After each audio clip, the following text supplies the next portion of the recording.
आज के इस मुद्दे का प्रारंभ करता हूं क्योंकि हमारे साथ आप मुस्लिम स्कॉलर हैं, तो उजमा परवीन जी से ही शुरुआत करते हैं कि उजमा जी, इस्लाम के नजर में डेमोक्रेसी क्या है, या डेमोक्रेसी एक इंग्लिश वर्ड है, इस्लाम के अंदर तो जमहूरियत की बात की गई है, तो जमहूरियत की बात है तो वो क्या है? हम भारत में लोकतंत्र कहते हैं, ये कोई अलग चीज है, क्या कहेगी आप? देखिए, पहले तो ये उजमा परवीन जो मुस्लिम स्कॉलर है, मैं एक सोशल एक्टिविस्ट हूँ, तो मेरा नाम फिलहाल सोशल एक्टिविस्ट से जोड़े। स्कॉलर का दर्जा बहुत ऊंचा होता है। अच्छा, गुरु धर्म जो होते हैं बहुत सम्मानजनक होते हैं, ठीक है। गुरु तो नहीं होते, गुरु एक अलग चीज है, लेकिन ठीक है, आप आपको स्कॉलर नहीं कहना चाहती, मुस्लिम एक्टिविस्ट कहना चाहती है आप, ऐसा?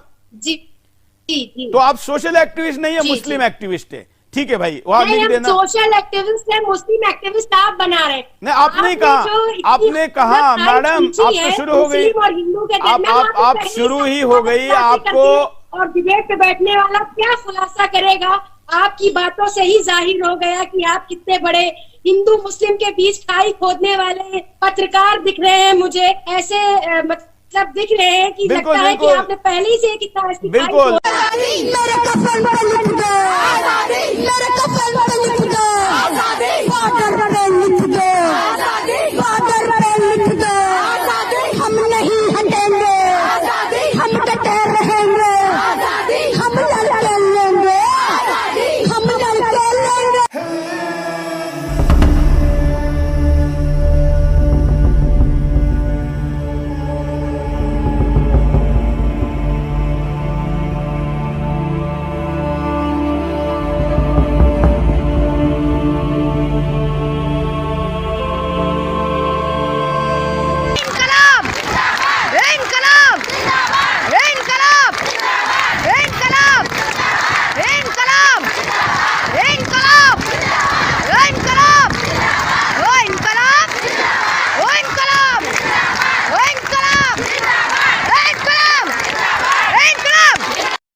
सुरेश चौहान के ऐसा है उजमा जी, सुरेश चौहान के का जन्म नहीं था तब तक हिंदू मुसलमान गले लग रहे थे, कितना प्यार था, कितने देश एकत्र हो गए, जो मुसलमान थे वो भी हिंदू हो गए। सुरेश चौहान के ने पत्रकारिता शुरू की तो बांग्लादेश बन गया, पाकिस्तान बन गया, कितना कितना क्या क्या हो गया, कश्मीर से हिंदू भगा दिए गए। तो इसका दोष मैं ले लेता हूं। शायद साहिल जी कुछ कहना चाह रहे हैं इस बात के समर्थन में। हाँ, मैं उस्मा जी से पूछना चाहता हूं कि क्या वो जो आप पे इल्जाम लगा रही हैं, मैं इनसे पहले ये पूछना चाहता हूं, क्या वो एक मुसलमान और गैर मुसलमान को एक समझती है? उनका रुतबा, उनका स्टेटस, उनका ओहदा? आमने सामने लीजिए इनको, बोलिए उस्मा जी, बोलिए। उस्मा जी, आपकी आवाज मुझे सही से सुनाई नहीं थी, दोबारा बोलिए, जरा मुझे रिपीट करेंगे क्वेश्चन? जी उस्मा जी, मैं आपसे ये पूछ रहा हूं कि अभी आपने सुरेश जी को कुछ चीजें बोली है, जैसे कि सुरेश जी जो है वो हिंदू मुसलमान का दंगा करा रहे हैं, या फिर बहुत तेज बोल रहे हैं, या कुछ तीखा बोल रहे हैं। मेरा सवाल आपसे ये है कि क्या आप एक मुसलमान और गैर मुसलमान मुशरिक काफिर, क्या इनके दर्जे को एक समझती आप? Common citizen, equal citizen? देखिए, संविधान जो हमारा है वो सबको बराबरी का अधिकार देता है हिंदुस्तान में। मैं इस्लाम, आप लोग अगर बार बार उसको उस्मा जी यूनाइट करने के बजाय अलग अलग रास्तों की आई खींचेंगे, तो पहले ही से आपने अलग कर दिया। और दीन, और रही बात एक बार, हिंदू चाहे दीन हो, चाहे इस्लाम हो, चाहे हिंदू हो, चाहे बौद्ध हो, चाहे क्रिश्चियन हो, सबको अपने मजहब को फॉलो करने का अधिकार हमारा संविधान देता है। तो आप बार बार इस उस्मा जी, मैडम अरे मैडम एक मिनट, आपके प्रश्न पे आने के पहले थोड़ा उनको उनका समझा दें। हम तो आपको बुरखे के साथ अपने चैनल पर बैठने दे रहे हैं, इससे ज्यादा आपको क्या चाहिए? अब आप इस विंडो में बैठ के नमाज पढ़ेगी तो नहीं पढ़ने दूंगा, लेकिन हाँ इसलिए आपको जो पूछा जा रहा है उस पे बोलिए ना। कौन क्या पहने, कौन कहाँ जाए, ये संविधान इजाजत देता है। मैं अपना बुर्का ओढ़ूं, ये मुझे मेरा संविधान इजाजत देता है। आप मुझे इजाजत नहीं देंगे कि मैं बैठूं पहन के, या मैं अच्छा अभी आप अभी प्रश्न का उत्तर दे, अभी आप प्रश्न का उत्तर दे। साहिल जी जो पूछ रहे हैं उसका उत्तर दीजिए बस। अच्छा मैं फिर से इनसे पूछ लेता हूँ, इन्होंने अभी जवाब हमको दिया है हिंदुस्तान के संविधान के हिसाब से। मेरा इनसे सवाल है कि हिंदुस्तान का संविधान इनके लिए ऊपर या अल्लाह का कुरान इनके लिए ऊपर? जब आपको आपका संविधान इजाजत देता है अपने धर्म को फॉलो करने की, और हिंदू को धर्म फॉलो करने की इजाजत देता है, तो सब आजाद है इस देश में। आप कहां? प्रश्न ये नहीं है, प्रश्न आजाद का नहीं है। मैडम चिल्लाइए मत, आपको प्रश्न का उत्तर देना होगा। ये जिलेबी मत निकालिए। ये जमहूरियत है, ये लोकतंत्र है। अरे ये आप हमको मत सिखाइए। आप इतना कि अल्लाह के कुरान से ऊपर संविधान है। आप इसका जवाब ये कह दीजिए कि साहिल, क्या नाम है जो भी है, साहिल जी, इनको मेरा यही जवाब है। आप फिर ये मान रही है कि आपके लिए कुरान से ऊपर संविधान है, तो फिर कोई प्रॉब्लम नहीं है। आप एक बार बोल दीजिए सबके सामने कि जो हमारा कुरान कहता है वही कहीं ना कहीं संविधान भी है, तो हम दोनों को फॉलो करके चलते हैं, क्योंकि हम जमहूरियत के मुल्क में रहते हैं, ना ही हम इस्लामिक मुल्क में रहते हैं, ना ही हम हिंदुत्व मुल्क में रहते हैं। और इसको कोई हिंदुत्व बनाने की कोशिश करेगा तो ये भी सही नहीं है, कोई इसे इस्लामिक मुल्क बनाने की कोशिश करे तो ये भी सही नहीं है। हमें अपने दोनों रुख से चलना है। बाकी आप अपनी बात को रख सकते हैं। उज़्मा जी, इतना जज्बाती होना सेहत के लिए अच्छा नहीं होता। मैं जज्बाती नहीं हूं, मुझे लग रहा है ना कि आप ऐसे जानबूझ के कंट्रोवर्सी करना चाह रहे हैं की भी कोशिश करिए। ऐसे जवाब दूं, मैं ऐसे ही बोलती हूं, मैं जज्बाती हूं। आप कोई राखी सावंत तो है नहीं कि आपको कोई कंट्रोवर्सी हम करवा रहे हैं। आपसे हम क्यों कंट्रोवर्सी करेंगे? हम क्यों कंट्रोवर्सी करेंगे? हमने आपको बड़े सम्मान के साथ बड़े सम्मान के साथ आपको बिठाया है। हमने इस शो की शोभा बढ़ाने के लिए आपको बिठाया है, हो हल्ला करके खराब करने के लिए नहीं बिठाया। अब शालीनता, आप इस्लाम को रिप्रेजेंट कर रही है, आप इस्लाम को रिप्रेजेंट कर रही है। कमजोर होंगे तो देश कमजोर होगा। तो हमने अरे भाई आप भाषण ही ज्यादा दे रही है। जज्बाती हो के आप भी ना बोला करें। मैं आपकी काफी आप भाषण ही नहीं दे रही है। आप सुनिए ना, पहली बार बैठी हूँ यहाँ। अच्छा आप हवल्ला तो आप लोग ने मचा रखा है। अच्छा ठीक है मीडिया ने मचा रखा है। अच्छा आपको हवल्ला हम लोग नहीं मचाते। अच्छा आपको अवसर दिया, ये हमने अच्छा किया कि बुरा किया? आपका शुक्रिया भाई। हाँ बस धन्यवाद। अब इनको थोड़ा चुप करिए थोड़े देर। अब मेरी बात सुन लीजिए। हाँ मेरा पॉइंट बाकी है। अब इन्होंने कहा कि भाई हमारा कुरान जो है कहीं ना कहीं वही संविधान जो है या हिंदुस्तानी संविधान से मैच खाता है। जो पहला पॉइंट उन्होंने रेस किया कि हमारा संविधान जो है उसके नजदीक हिंदू, मुसलमान, सिख, ईसाई, जो भी आप irrespective of what ever faith you follow religion, आप एक बराबर है संविधान की नजर में। लेकिन क्या कुरान की नजर में बराबर है? तो आप देखिए सूरह बय्यिना, सूरह नंबर 98, इसकी आयत नंबर 23 है। क्या कहती, सॉरी हाँ आयत नंबर 6 है। क्या कहती है? इन्नल्लज़ीना कफ़रू मिन अहलिल किताबि वल मुश्रिकीना फी नारि जहन्नम खालिदीना फीहा उलाइका हुम शर्रुल बरिया। आपका कुरान, आपका अल्लाह ये कह रहा है कि जो लोग काफिर है यानी अहले किताब और मुशरिक, वो दोज़ख की आग में पड़ेंगे और हमेशा इसमें रहेंगे। ये लोग सब मखलूक से बदतर है। जो मुशरिक है, पॉलिटिस्ट है, अहले किताब है यानी हिंदू, क्रिश्चियन, इसको आपका कुरान कहता है कि ये वर्स्ट ऑफ क्रिएचर है। आप कह रही है कि सब एक है, आपका अल्लाह कह रहा है ये वर्स्ट ऑफ क्रिएचर है, यानी सुअर से भी गया गुजरा है।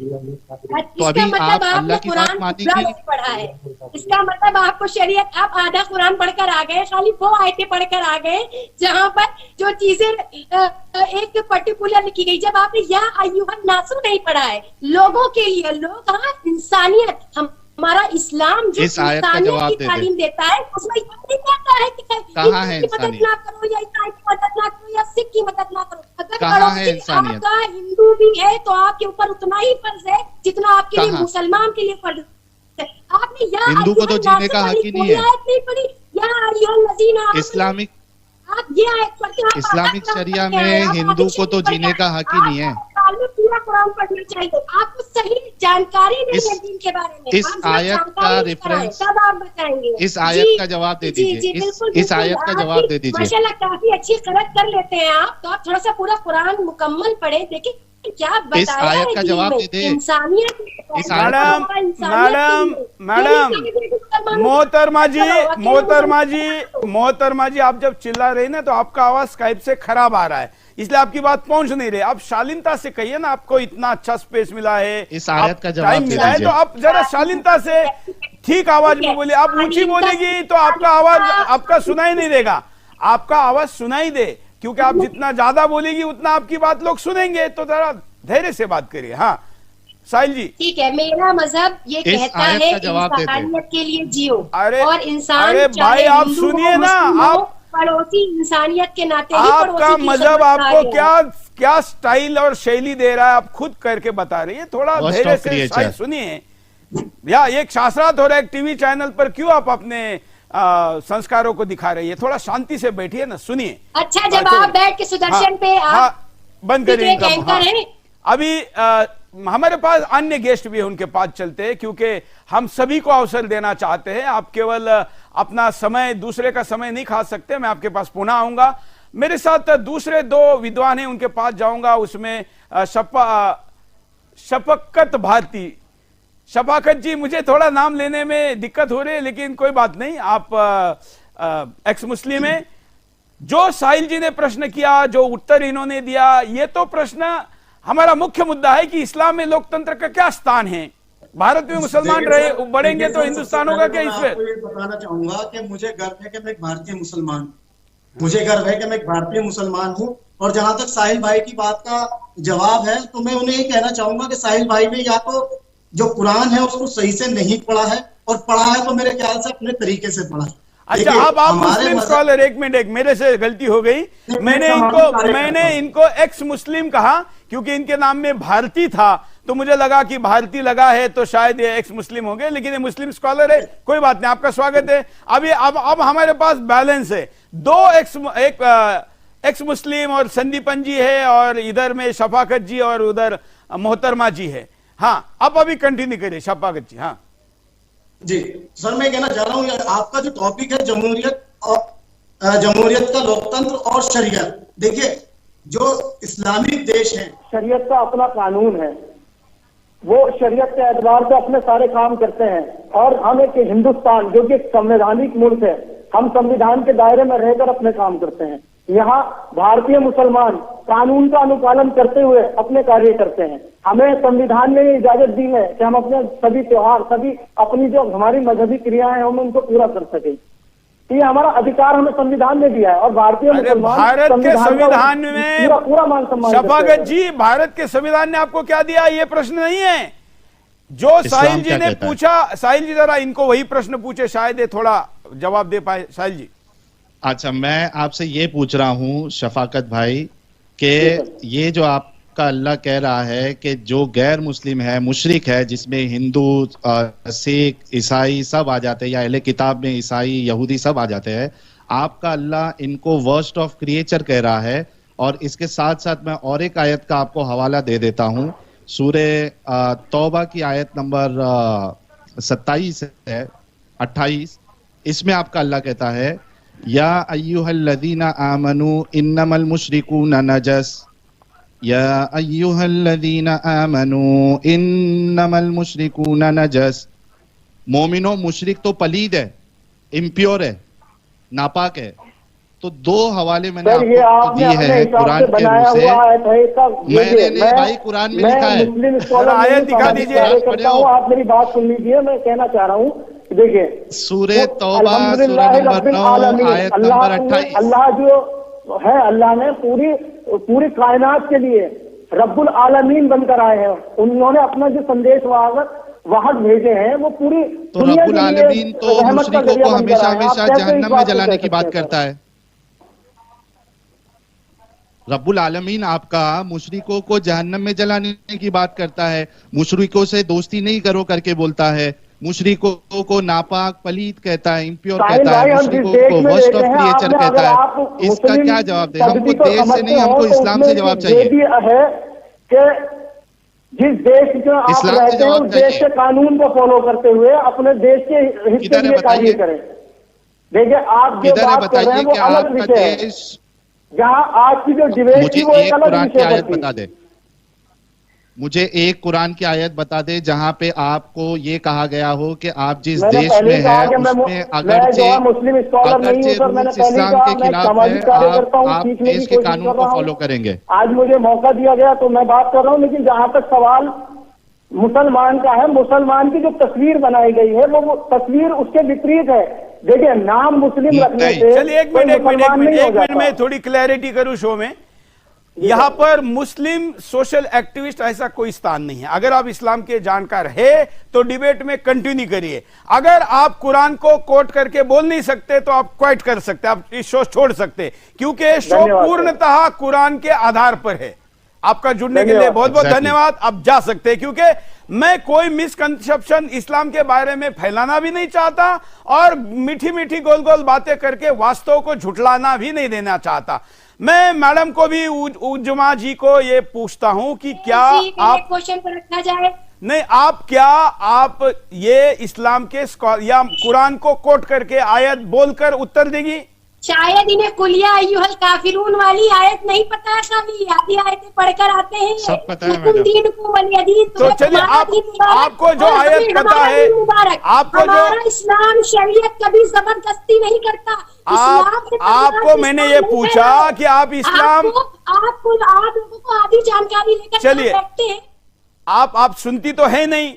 अरे भाई, आप बोलिए उस आयत पे वो बात करने के लिए तैयार है। आप आयत पर बात करेगी तो शो में रुकिए। मैं जवाब दे दूं? पूरा इंडिया देख रहा है आपके चैनल के संस्कार। चलिए, धन्यवाद आप दोनों का जुड़ने के लिए। आपका दोनों का धन्यवाद, क्योंकि हम सामाजिक कार्यकर्ता के रूप में चर्चा नहीं करना चाहते।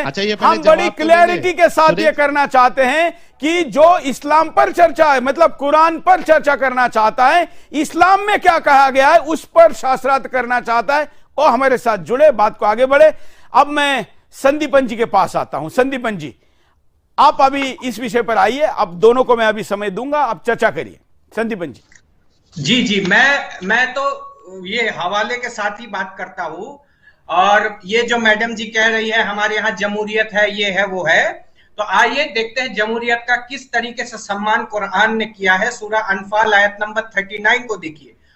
तो सूरह अनफाल आयत नंबर 39 में अल्लाह तबारक व तआला जिक्र फरमाते हैं, वक़ातिलुहुम हत्ता ला तकून फितनतु व यकून अद-दीनु कुल्लुहु लिल्लाह, कि जब तक अल्लाह का दीन, जब तक अल्लाह का जो निजाम है पूरी दुनिया में फैल ना जावे, काफिरों को जहां पाओ वही कत्ल करो। जब तक अल्लाह का दीन फैल ना जाए दुनिया में, काफिरों को जहां पाओ वही कत्ल करो। देखिए कितना अच्छा डेमोक्रेसी है ना। आइए चलिए और भी देख ली। यहाँ है कि अफा हुक्मुल जाहिलियती यबगून वमन अहसनु मिनल्लाहि हुक्मुल लिकौमी युक़िनून। अब क्या वे अज्ञान का फैसला चाहते हैं? कि क्या वो इस्लाम, वो अज्ञान कहते, यानी काफिरों को अज्ञानी कहते, कि क्या मुसलमानों को ये पूछा जा रहा है कि क्या तुम अज्ञानियों का फैसला चाहते हो जिनमें कोई ज्ञान नहीं है? तो विश्वास करने वाले लोगों के लिए अच्छा फैसला करने वाला कौन हो सकता है?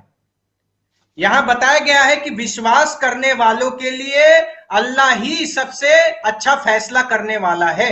तो इससे ये साबित करना चाहते हैं, इस आयत से ये इस्तदलाल करते हैं, इस आयत से ये लोग ये मसला निकालते हैं कि जो फैसला होगा, जो निजाम होगा दुनिया का, वो अल्लाह का ही निजाम होगा।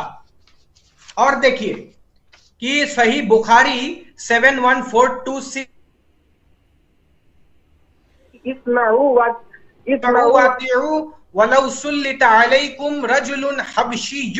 अल्लाह के रसूल सल्लल्लाहु अलैहि वसल्लम फरमाते हैं कि अगर कोई मुसलमान हबशी भी हो और वो तुम पर रूल कर रहा है और उसका चेहरा भी देखने लायक नहीं है, तो भी एक मुसलमान के लिए फर्ज है कि उसकी हर एक बात को आंख बंद करके वो माने।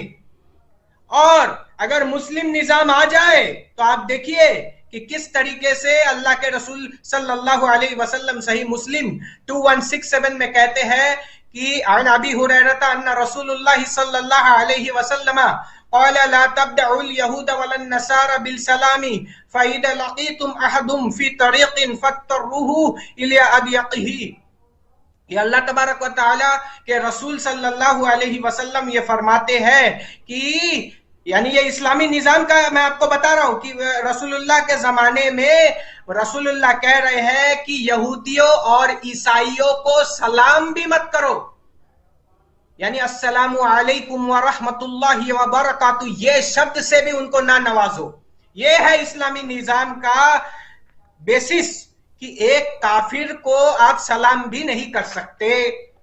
अब देखिए सूरह तौबा आयत नंबर 123, या अय्युहल्लज़ीना आमनू क़ातिलुल लज़ीना यलूनकुम मिनल कुफ़्फ़ारि वल यजिदू फ़ीकुम ग़िल्ज़ा वअलमू अन्नल्लाहा मअल मुत्तक़ीन।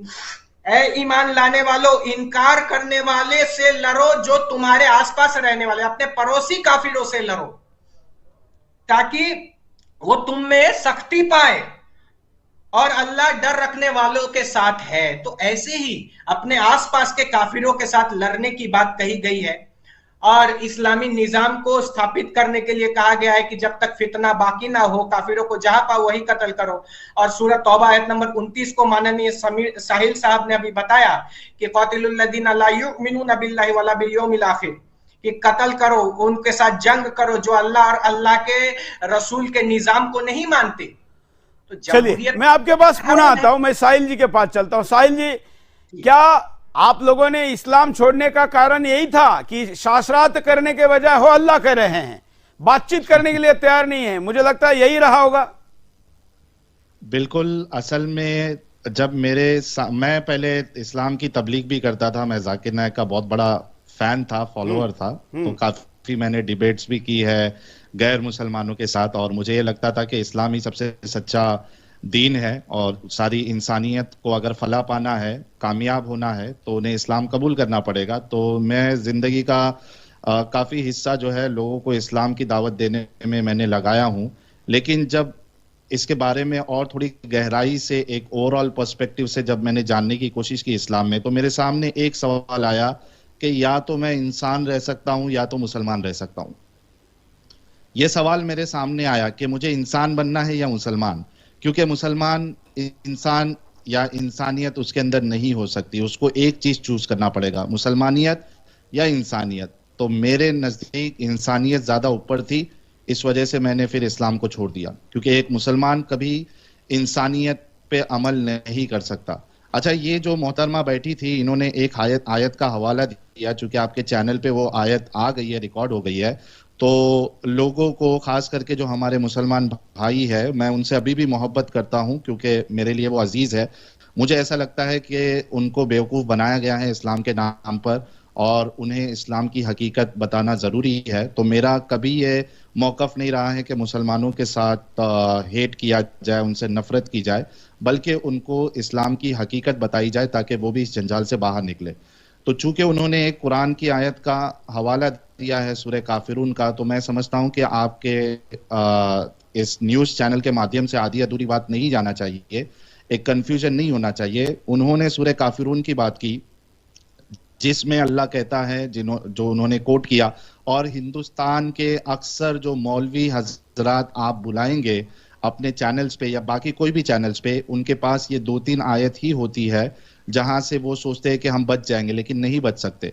वो आयत क्या है? लकुम दीनुकुम वलिय दीन, कि तुमको तुम्हारा दीन, रिलीजन, और हमारे लिए हमारा रिलीजन। अब देखिए, इसका अगर आप कॉन्टेक्स्ट देखें, ये किस वजह से नाजिल हुई, और इसके बाद वाली आयत क्या हुई, तो पूरा जो कंफ्यूजन है वो क्लियर हो जाएगा। ये उस वक्त यह आयत नाजिल हो रही है जब रसूलुल्लाह मक्का में थे और रसूलुल्लाह के पास पावर नहीं था, बहुत कम लोग मुसलमान हुए थे। कुरैश जो है वो कुरैश के जो देवी देवता हैं रसूलुल्लाह उनको बुरा भला कहते थे, गालियां देते थे और तो वो मना भी करते थे कि भाई आपको जो रिलीजन फॉलो करना है वो करो, लेकिन हमारे माबूदों को, हमारे देवी देवताओं को बख्श दो, इनको बुरा भला, इनको गालियां मत दो। तो ये उनकी मांग थी, ये उनकी रिक्वेस्ट थी, लेकिन रसूलुल्लाह नहीं माने।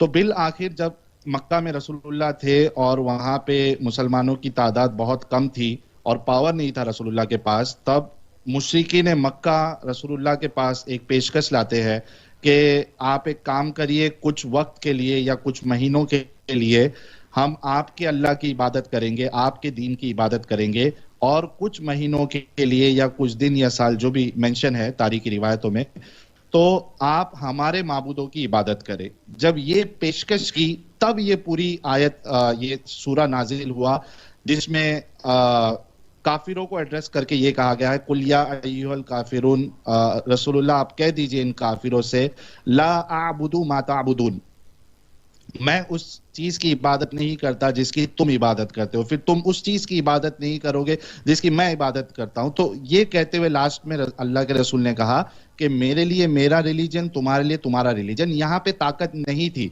यहाँ पे अल्लाह ने ऑप्शन दिया कि आप अपने रिलीजन को फॉलो कर सकते हो। लेकिन जैसे ही रसूलुल्लाह मदीना हिजरत किए, माइग्रेशन हुआ उनका, वहां से सपोर्ट मिला अंसार का, तो सबसे पहली कुरान की जो जिहाद की आयत है, जो अभी संदीपन भाई ने भी आपके सामने बताई है, वो नाजिल हुई। उसमें क्या है, उसमें देखिए, एक मिनट रुकिए, ये स्क्रीन थोड़ा मैं यहां कर देता हूं। सूरह अनफाल, सूरह नंबर 8 आयत नंबर 39 क्या कहती है, वक़ातिलूहुम हत्ता ला तकून फितनतुन व यकून अद-दीनु कुल्लुहु लिल्लाह फ़इन इंतहू फ़इन्नल्लाह बिमा यअमलून बसीर। अब इसमें फता मोहम्मद जलंधरी साहब इसका तर्जुमा करते हैं, ट्रांसलेशन करते हैं, उर्दू में लिखते हैं, और उन लोगों से लड़ते रहो यहां तक के फितना यानी कुफर का फसाद, यानी डिसबिलीविंग का जो फितना है ये बाकी ना रहे, इनसे लड़ते रहो और दीन सब खुदा ही का हो जाए, यानी जो रिलीजन है, जो सिस्टम है, जो निजाम है पूरी दुनिया में, वो सिर्फ और सिर्फ अल्लाह का होना चाहिए, यानी इस्लाम का निजाम होना चाहिए। और अगर ये बाज आ जाए तो खुदा इनके कामों को देख रहा है। अगर ये तौबा कर ले, अपना कुफर छोड़ दे, अपना शिर्क छोड़ दे, मुसलमान बन जाए, तो अल्लाह इनके आमालों को देख रहा है। तो अगर आपको ये इजाजत है कि आपको आपका दीन और हमको हमारा दीन, तो इसके बाद जब पावर आई तो रसूलुल्लाह ने ये क्यों कहा कि भाई अब ये सब नहीं चलेगा, कुफर, फसाद, मुशरिक, यानी आप मूर्ति की पूजा कर रहे, आप किसी और की पूजा कर रहे, आप जीसस को अपना रब मान रहे, ये सब नहीं चलेगा। अभी अब ताकत आ गई है, अब सिर्फ और सिर्फ अल्लाह का निजाम चलेगा। तो वो उस वक्त आयत आई थी जब रसूलुल्लाह कमजोर थे, ताकत नहीं थी। ये आयत तब नाजिल हुई जब रसूलुल्लाह के पास सपोर्ट आया। इसके अलावा आप देखिए कि जो अहले किताब है, मुशरिकों को तो जीने का हक ही नहीं है। अगर कोई इस्लामिक हुकूमत, खलीफा, अगर कोई मुशरिक देश पे अटैक कर दे, जैसे हिंदुस्तान में कई सारे मूर्ति पूजक है, मैं उसको इस्लामिक टर्म में बोल रहा हूं, अगर उसको हम रिलीजन से जोड़े तो हिंदू है, जो भी मूर्ति पूजा करता है, तो इस्लाम ने तो मूर्ति पूजक को जीने का हक ही नहीं रखा है। अगर वो हमला करते हैं तो मूर्ति पूजक जितने मर्द है उनको तो मार दिया जाएगा, उनकी औरतों को, उनके बच्चों को स्लेव्स बना लिया जाएगा, फिर उन औरतों के साथ सेक्स करना भी अलाउड, उन औरतों को बेचना भी अलाउड। ये इस्लामिक निजाम अगर आ जाता है। हाँ, जो अहले किताब है, जो ज्यूज है, जो क्रिश्चियन है, या फिर जो जोरास्ट्रियन है, ये तीन जो ऑप्शन है, इनके पास एक ऑप्शन दिया गया है कि अगर आप इनसे जंग करते हो, इन पे अटैक करते हो और ये हार जाते हैं, तो इनसे गुंडा टैक्स लिया जाएगा, हफ्ता वसूली की जाएगी इनकी जान को छोड़ने के बजाय। तो इनको मारा नहीं जाएगा, ज्यूज और क्रिश्चियंस लोगों को या जोरास्ट्रियन को, बल्कि इनसे गुंडा टैक्स लिया जाएगा और वो जलील होके ये टैक्स देंगे कि भाई हमने तुमको छोड़ दिया, ये सूरह तौबा सूरह नंबर 9 आयत नंबर 29। तो किसी का ये कहना कि लकुम दीनुकुम वलिया दीन ला इकराह फिद्दीन, ये बिल्कुल यानी एक धोखा देने के बराबर है, क्योंकि जो असल इस्लाम है वो ये है कि सिर्फ और सिर्फ दीन अल्लाह का होगा। इसके अलावा आप देखिए कि अगर इस्लामिक निज़ाम आ जाए, शरीयत आ जाए किसी देश में या हमारे हिंदुस्तान में, तो चोर के हाथ काट दिए जाएंगे। जो आउट ऑफ मैरिज अगर शादीशुदा है, अगर वो आउट ऑफ मैरिज किसी के साथ रिलेशन रखता है, सेक्स करता है, तो उसको आधा जमीन में गाड़ के, उसको भी, उस औरत को भी जमीन में गाड़ के पत्थरों से मार के उनको मार दिया जाएगा। ये इस्लाम है, ये उसके अंदर इंसानियत है, ये उसके ऐसे कानून है। और इसके बाद जो, अगर सिर्फ इतना ही नहीं, आप एक बहुत अच्छे इंसान हैं, आपने सिर्फ इस्लाम छोड़ दिया, अगर इस्लामिक शरीयत है तो रसूलुल्लाह ने कहा है कि जो दीन छोड़ दे, जो इस्लाम छोड़ दे, उनको भी कत्ल कर दो। यानी अगर इंडिया, हिंदुस्तान में, हमारे भारत में अगर इस्लाम का निजाम आ जाता है तो हम जैसे लोगों को तो जीने का भी हक नहीं है, हमें तो मार दिया जाएगा। तो क्या हमारे मुसलमान भाई ये वाला इस्लाम, इतना दरिंदगी वाला इस्लाम हमारे देश में चाहते हैं? ये इनको फैसला करना है। मैंने जितनी भी बातें बताई है ये सारी की सारी कुरान और हदीस के रोशनी में बताई है, मैंने हवाला भी दिया है। और इसके साथ साथ जो मोहतरमा अभी बैठी थी सोशल एक्टिविस्ट बनके, इनसे मुझे ये पूछना था कि आपके रसूलुल्लाह ने आपको कम अकल कहा है, आपको कम अकल कहा है, डिफिशिएंट इन इंटेलिजेंस कहा है, आपकी मतलब आप क्या कहना चाहते हैं? मतलब आपका क्या कहना है कि महिलाओं के लिए कुछ कहा है? हाँ बिल्कुल। क्या क्या कहा है? महिलाओं के लिए रसूलुल्लाह ने कहा है कि ये जो महिलाएं होती है ये कम अकल होती है, इनकी अकल नाकिस होती है, डिफिशिएंट है ये नॉलेज में, और इनकी गवाही भी आती है। मतलब अगर एक गवाही देनी है तो 2 महिला चाहिए, एक नहीं चलेगी? एक मर्द, और अगर दूसरा मर्द अवेलेबल नहीं है तो 2 महिला चाहिए आपको, एक से काम नहीं बनेगा। मतलब हमने किसी मुस्लिम महिला को डिबेट में लेना भी गैर इस्लामिक है क्या? लेके आना चाहिए आपको। अच्छा, 2 चाहिए तब एक आना चाहिए ताकि अच्छा। और इसके अलावा आप देखिए कि इस्लाम के अंदर ये जो महिला बैठी है, आई थी अभी, मुझे इनसे पूछना है कि अगर ये शादीशुदा है तो क्या ये अपने शौहर को सेक्स के लिए मना कर सकती है? अगरचे वो किचन में रोटियां बना रही है, अगर उसके शौहर के अंदर अगर गर्मी चढ़ी है और उसे सेक्स करना है तो क्या ये मना कर सकती है? और अगर वो मना करती है तो आपके रसूलुल्लाह कहते हैं कि फरिश्ते और अल्लाह रात भर लानत भेजते रहते हैं ऐसी औरत पे जो शौहर को मना कर दे। शायद ऐसा भी कुछ कहा गया है कि आप पेट से भी हो और कितवा महीना चल रहा है, ऐसा कुछ है? वो जर्जी साहब ने इसी जो हदीस थी कि आप ऊंटनी पे भी बैठी है और आपका शौहर आपसे हमबिस्तरी करना चाहता है, अपनी आग को बुझाना चाहता है, तो आप उसको मना नहीं कर सकती। और उन्होंने ये हवाला दिया था कि उस जमाने में ऊंटनी पे बिठाकर डिलीवरी की जाती थी। तो इससे उन्होंने रिलेट किया था कि अगर आप डिलीवरी वाले स्टेज में भी है, यानी आपका बच्चा अभी डिलीवर आप करने वाली है, लेकिन आपका शौहर बहुत जंगली है, उसको भूख लगी है, तो आप मना नहीं कर सकती। तो ये तो करोड़ों लोगों ने वो बयान सुना है मौलाना जर्जिस साहब का, वो जो अभी जेल में बंद है। वो जेल में है वही जर्जिस ना? जी जी हाँ। आप लोगों ने वीडियो यहाँ तक देखा तो आई होप आपको वीडियो बहुत पसंद आया होगा। वीडियो पसंद आया तो वीडियो को लाइक करें, शेयर करें और चैनल को सब्सक्राइब करना ना भूलें। और हाँ, अपनी राय कमेंट बॉक्स में जरूर दें। Thank you so much. मैं मिलता हूँ आप लोगों से अगले वीडियो में।